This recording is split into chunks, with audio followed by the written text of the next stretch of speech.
Netizens were outraged when CCP experts warned against the dangers of lifelong singleness and childlessness. According to a report by Mainland and China Star News on June 5, Jiang Quanbao, a professor at Zhejiang University's Institute of Population and Development, pointed out that while the total fertility rate, a commonly used measure, can provide some insight into fertility levels, it doesn't account for the impact of delayed childbirth and, therefore, does not accurately represent the number of children a woman will have over her lifetime. Jiang Quanbao noted that China's one-child fertility rate has dwindled to 0.5. However, this figure does not imply that only 50% of Chinese women have one child. Jiang Quanbao emphasized the need to address the growing trend of lifelong singlehood and childlessness by implementing measures to address the issue. Additionally, during the recent sessions of China's National People's Congress and the Chinese People's Political Consultative Conference, He Dan, the director of the China Population and Development Research Center, presented recommendations.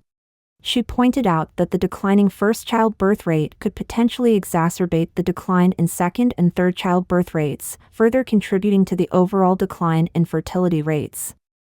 However, these remarks sparked strong reactions from netizens, particularly those made by Jiang Quanbao. Many netizens expressed their dissatisfaction with Jiang Quanbao's choice of words, particularly his use of the term caution. They found it disrespectful to individual rights and questioned why such language was employed. Some raised concerns about who precisely should be the subject of this vigilance. Netizens argued that the term vigilance is typically used to address negative or undesirable phenomena, such as vigilance against illegal activities. They questioned whether unmarried and childless individuals should be regarded as a negative or illegal occurrence. Some netizens humorously commented on the situation, saying, "Be cautious of experts, watch out for expert dogmatism, and we should be more vigilant about various expert opinions." They also highlighted pressing societal issues like housing prices, education, and healthcare, suggesting that these fundamental problems should take precedence over promoting childbirth. Others expressed their discomfort with being likened to livestock, with remarks like, "Every time I hear these comments, it feels as though we're being treated like livestock. There's no value in worrying about whether pigs have babies." As China is expected to witness negative population growth in 2022 for the first time in 6 decades, several local governments have implemented unconventional measures to incentivize early marriage and childbirth among young people. Changshan County in Zhejiang Province, for instance, recently introduced a controversial policy offering a cash reward of 1,000 yuan, about $138, to brides under the age of 25. This move has sparked criticism from many people who view it as an inappropriate use of taxpayers' money. Brides under the age of 25 will get an incentive cash of 1,000 yuan. According to a statement from the Changshan Release WeChat public account on August 24, Changshan County in Zhejiang Province released a document titled Several Measures to Optimize Family Planning Policy in Changshan County, Trial. The aim is to provide demographic advantages and long-term momentum for Changshan County's development as the #1 gateway in western Zhejiang. The document outlines the first marriage subsidy policy, which promotes marriage and childbirth at appropriate ages. It includes a 1,000 yuan bonus for couples who are registering their first marriage, where the woman is 25 years old or younger, and at least one party has Changshan household registration. However, the 1,000 yuan bonus has not been well received by netizens. Many individuals expressed their discontent in the comments section of related articles on iPhone.com, with comments like, "This is absurd and disgraceful," and "Am I short of your 1,000 yuan?" Others criticized the policy. The cowherd sculpture costs 7 million yuan, but newlyweds get only 1,000 yuan. There were also comments highlighting concerns about overpopulation and government spending. "We don't need more people, it's a foolish approach. Isn't this nonsense? You're playing around with taxpayers' money, and eventually, it will deplete the national treasury." China has recently witnessed its population decline for the first time in 6 decades, with the prospect of a significant downward trend looming in 2023. According to data released earlier this year by China's National Bureau of Statistics, the country's population at the end of 2022 stood at 1.41175 billion, marking a decline of 850,000 from the previous year. During the year, there were 9.56 million births, resulting in a birth rate of 6.77 per thousand, while the number of deaths reached 10.41 million, leading to a mortality rate of 7.37 per thousand, the highest since 1975. As a consequence, China experienced a negative natural population growth rate of -0.60 per thousand, marking the first time the country has seen negative population growth since 1961. It's worth noting that concerns have persisted regarding the accuracy of China's official population data, with private statistics revealing a decline in infant vaccinations and online searches related to baby products by 20 to 40% over the past 2 years compared to 4 years ago. Conversely, searches related to urns have witnessed a significant increase.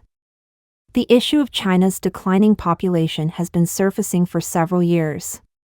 Gao Yang, an independent media commentator with a focus on population and family planning policies, conveyed to Radio Free Asia that, some years ago, domestic experts had raised doubts about the accuracy of the government's total population data.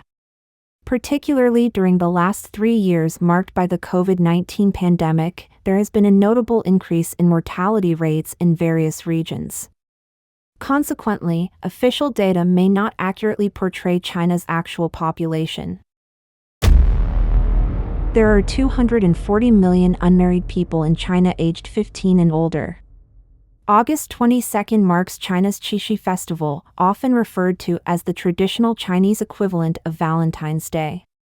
In a recent article published by the Chinese Communist Party's official media outlet, The Global Times, it was revealed that the China Statistical Yearbook, 2022, reported a single population exceeding 239 million among individuals aged 15 and older as of 2021. Furthermore, Chinese youth are delaying marriage and parenthood. According to the China Census Yearbook 2020, the average age at first marriage in 2020 stood at 28.67 years, which is 3.78 years later than the 2010 figure of 24.89 years.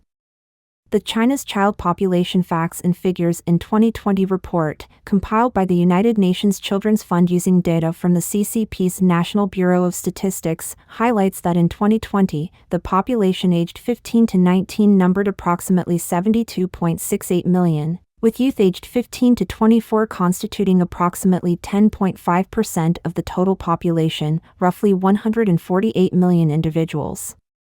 In an attempt to put these figures into perspective, they can be roughly equated to the population of individuals aged 16 to 20 and 16 to 25 in 2021.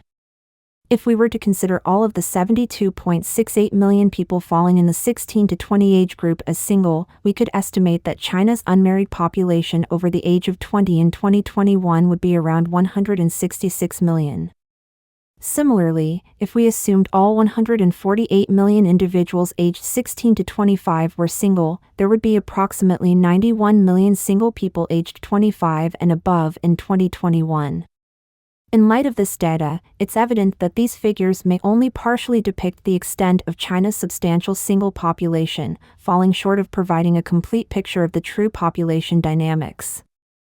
Regarding the reasons behind the growing number of singles in China, official media outlets have referred to survey results, suggesting that limited social circles, a preference for a more home-centric lifestyle, and difficulties in social interaction are the 3 major factors hindering young people from forming romantic relationships. Additionally, these outlets have cited expert analyses claiming that young people today cannot generally engage in romantic relationships. However, these conclusions have sparked disagreement among Chinese netizens, who attribute the high number of singles to a single factor: poverty. This viewpoint has resonated with many people, with numerous netizens commenting that life is too challenging, I can't afford to get married, and I have no money. China's birth rate has been steadily declining, leading to concerns of a demographic crisis. The Chinese Communist Party has implemented various measures to encourage childbirth, but their impact has been limited. This is partly because the political and economic environment in China has deteriorated over time, resulting in a higher cost associated with marriage and childrearing. For many young individuals, basic survival has become increasingly challenging. Consequently, a growing number of them opt to delay marriage and remain childless. Hostels in Beijing, Shanghai, and Guangzhou are full of young people looking for work. China's persistent youth unemployment crisis has drawn increasing concern as the unemployment rate among young people continues to reach record highs. The gravity of the situation was underscored on August 15 when the National Bureau of Statistics of the CCP made the unexpected announcement that it would suspend the publication of the youth unemployment rate, triggering significant international interest and concern. Simultaneously, Sunlian Life Weekly released a special report titled Youth Hostels in Beijing, Shanghai, and Guangzhou Overwhelmed by Job-Seeking Youth. The report highlighted the plight of many young people who, during the most challenging employment season, left their hometowns to explore opportunities in metropolitan centers like Beijing, Shanghai, Guangzhou, and Shenzhen. These individuals turn to youth hostels due to their affordability and flexible living arrangements, making them the preferred choice for those seeking a foothold in these bustling cities. Among the occupants of these hostels, some had faced recurrent job losses but clung to their aspirations, while others found themselves back at square one, struggling to define their career path.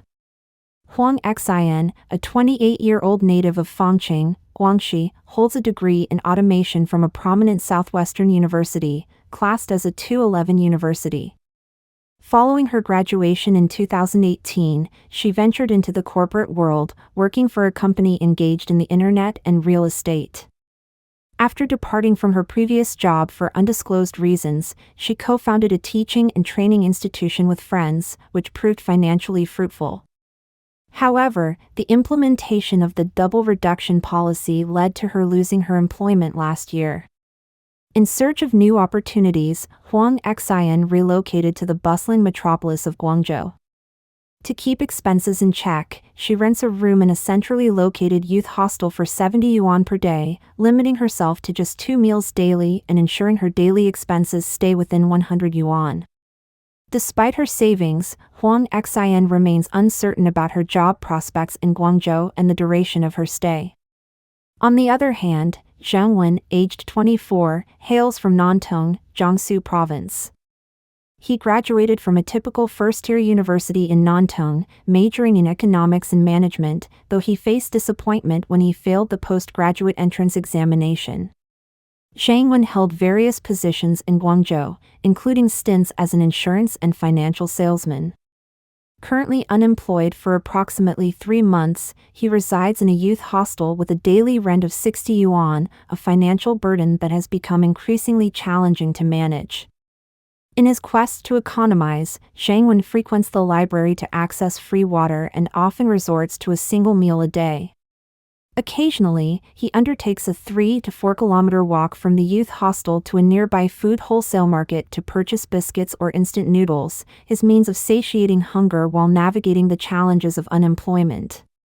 Following the article's publication, it gained considerable attention, and the hashtag youth hostels unemployment trended widely. However, this discussion was abruptly halted on the Weibo platform.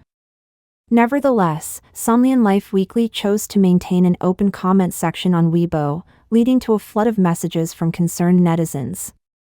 A netizen shared his story: "I've been jobless for 6 months now.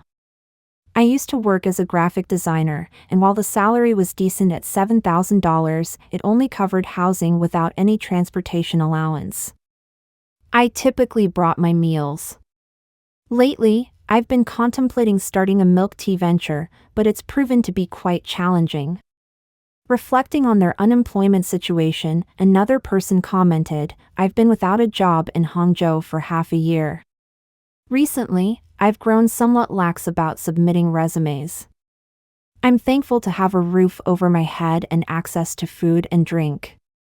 Wishing everyone the best." In a thread of comments, one user quipped, "Looks like we've got a gathering of job seekers here," while another humorously added, "Come September, I'm also a resident of a youth hostel."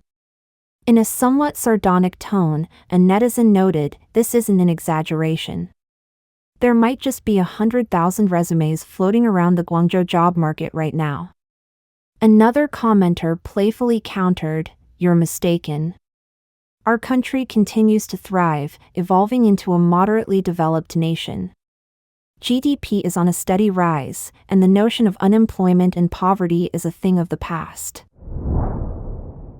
Expert, soaring youth unemployment could lead to social unrest. China is grappling with a swift economic downturn that has consequently triggered a significant surge in youth unemployment. In June, this crisis reached its pinnacle with a record-breaking youth unemployment rate of 21.3%. Alarmingly, this comes on the heels of July, which welcomed a staggering 12 million college graduates into the job market. Concerns mounted globally as it was widely anticipated that the youth unemployment rate in July might further reach unprecedented levels. However, the Chinese Communist Party, CCP, abruptly chose to cease the publication of this crucial data, a decision that has ignited fervent debates across public discourse.